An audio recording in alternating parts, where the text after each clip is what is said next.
मैं आपको यह बता रहा था प्रियो कि ये 21वीं सदी जो है, परमेश्वर बहुत सारी अद्भुत चीजें करने पर है। इस 21वीं सदी में परमेश्वर ने जो मूवमेंट लाना चालू किया 15th सेंचुरी में, 16th सेंचुरी में, यानी 15वीं, 16वीं, 17वीं, 18वीं, 19वीं और 20वीं सदी में, वो बहुत महान जागृतता थी। अभी लोगों को लगता है कि फर्स्ट सेंचुरी से जो अननोन टंग शुरू हुआ है, आप रिकॉर्ड बताइए, इतिहास बताइए, और मैं आपको बताना चाहता हूं ना, वही इतिहास को कुछ समय के बाद हम वीडियो के माध्यम से आपके सामने रखेंगे। कैसे परमेश्वर ने इन लोगों का इस्तेमाल किया, जो लोग मध्यस्थी करते थे, प्रार्थना करते थे और घंटों घंटे अन्य भाषा में बिताते थे। और मैं आपको कहना चाहता हूँ, ये गलतफहमी है। लोगों को लगता है कि रिबाशी खानदाराबासी अंदोरोबो, ये जो है ना थोड़ा बहुत लैंग्वेज है ये, या थोड़ी बहुत जो भाषा है, लैंग्वेज यानी बहुत सारे वर्ड्स होना चाहिए।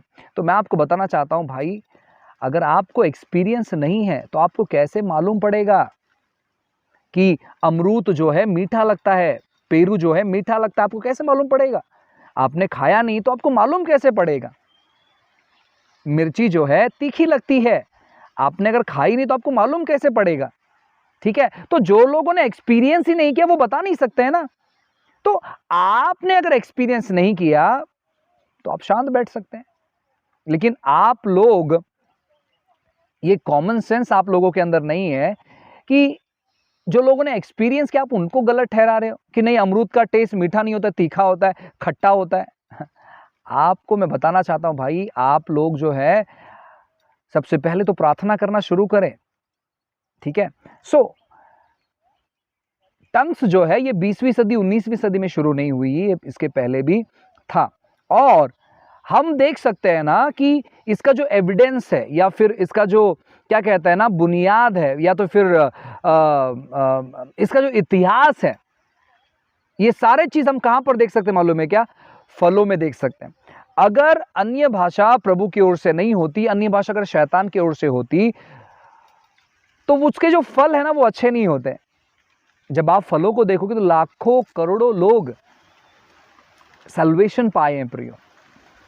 ठीक है, मैं केवल अन्य भाषा की बात नहीं कर रहा हूं, अन्य भाषा के द्वारा भी जब लोगों ने प्रार्थना किया, मध्यस्थी की, अपनी प्रार्थना मध्यस्थी में जब अन्य भाषा का भी जब इस्तेमाल किया, तो वहां से एक रेवोल्यूशन आया, वहां से एक ऐसा लहर आया जहां पर लोगों ने परमेश्वर के आत्मा का बपतिस्मा, पवित्र आत्मा के बैप्टिज्म को उन्होंने एक्सपीरियंस किया, अनुभव किया, और वो जगह जगह पर फैलना चालू कर दिए।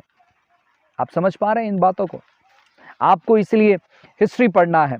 अब जब आप कोई भी नई चीजों को, नई शिक्षा को जब आप अपने जीवन में लागू करते हैं, उसके बाद परिणाम क्या है ये आपको देखना है। उसके बाद परिणाम क्या है ये आपको देखना है। ऐसा हुआ रिसेंटली, एक बहन हमारी जो कलीसिया से जुड़ी हुई हैं, उनके चेहरे पर कुछ फुंसी टाइप या फोड़ी टाइप या पिंपल्स टाइप आया, और फिर लोगों ने उन्हें सलाह मशवरा दिया कुछ क्रीम्स को लगाने के लिए। उन्होंने उस क्रीम को अप्लाई करना चालू किया, उस क्रीम को लगाना चालू किया, और जैसे उस क्रीम को लगाना चालू किया, 1-2 दिन में उनके चेहरे पर ज्यादा मात्रा में रिएक्शन हो गया उस क्रीम का। वो क्रीम जो है उनको सूट नहीं किया, और उस क्रीम का रिएक्शन हो गया, जिसके चलते उनका जो चेहरा है वो पूरी तौर पर एक काला नीला सा पड़ गया।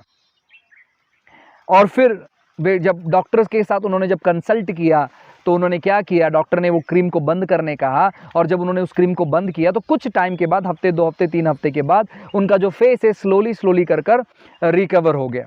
वैसे ही जब आप कोई नई शिक्षा को अडॉप्ट करते हैं, नई शिक्षा को अप्लाई करते हैं, तो उसके फ्रूट्स को देखें। क्या नई शिक्षा आपके जीवन में पवित्र आत्मा के फलों को लेकर आती है?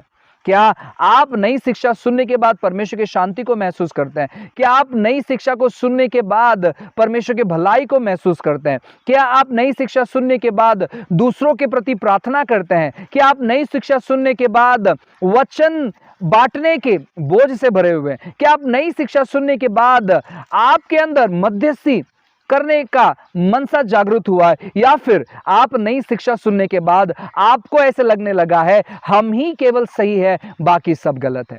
क्या आप नई शिक्षा सुनने के बाद आपको ऐसे लगने लगा है कि हम ही सही रास्ते पर चल रहे हैं, बाकी सब लोग गलत रास्ते पर चल रहे हैं? क्या आपको नई शिक्षा सुनने के बाद आपको लग रहा है कि हम जो है पवित्रता के रास्ते पे चल रहे हैं और बाकी लोग जो है पाप के रास्ते पे चल रहे हैं? क्या आप नई शिक्षा सुनने के बाद आपको ऐसे लग रहा है कि आप ही स्वर्ग जाएंगे, बाकी सब नरक जाएंगे? क्या आप नई शिक्षा सुनने के बाद आप लोगों से अपेक्षा कर रहे हैं कि लोग जो है आपकी बातों को सुने, या फिर आप सीखते हैं उनसे? आप तक्र करने वाले लोग बन गए, आप समझौता करने वाले लोग बन गए, आप पलटा लेने वाले लोग बन गए, आप दोष लगाने वाले लोग बन गए। और आप इन दिनों में जो शिक्षाएं, टीचिंग जो सुन रहे हैं, कि आप सीखने के लिए सुन रहे हैं या फिर लोगों को दोष लगाने के लिए सुन रहे हैं, ये आप जानिएगा। अगर आप ऐसी सब बातों में फंसे हुए हैं प्रियो, तो वो जो नई शिक्षा है वो गलत शिक्षा है। इन चीजों को आपको जानने की जरूरत है। आज देखिए ना, बहुत सारे लोग जो है वचन जान नहीं पा रहे। मैंने किसी को पूछा, क्योंकि लोगों ने कहा कि अन्य भाषा जो है पृथ्वी की भाषा है, और पौलुस ने जो है ना, बहुत सारी भाषा उसको आती थी, बहुत सारे लैंग्वेज उसको आते थे, वो तरह तरह जगह पर गया, उसने उनके लैंग्वेज में बात किया और वहां पर लोगों ने अनुवाद किया। एक भी वचन आप निकाल के बता दो कि कहां पर पौलुस ने गैर भाषा या पृथ्वी की कोई और भाषा में बात किया और किसी ने पौलुस के उस भाषा का अनुवाद किया? आप एक वचन निकाल के बता दो।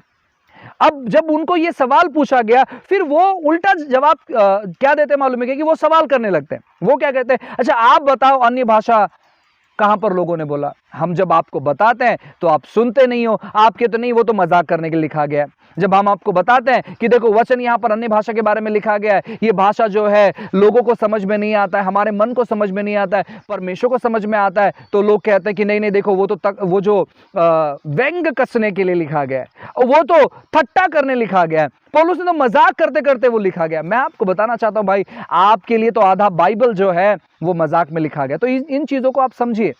जो लोग इस प्रकार की बातें करते ना प्रियो, उनके चक्कर में आप फंसे नहीं। आप अपने पास्टर के अधीन रहे, आप अपने कलीसिया के अधीन रहे। आप जानिए कि प्रभु की इच्छा और प्रभु की योजना आपके जीवन में क्या है, और आप इन सारी बातों से बाहर रहे। क्योंकि अगर आप इन सारी बातों के अधीनता में आ जाओगे तो मैं आपको कहना चाहता हूँ, आप बड़े बड़े आशीषों को गवा दोगे अपने जीवन से, गलत संगति की वजह से। क्योंकि संगति जो है वो प्रभाव लेकर आती है। अच्छी संगति अच्छे चरित्र को उत्पन्न करती है, और गलत संगति गलत चरित्र को उत्पन्न करती है।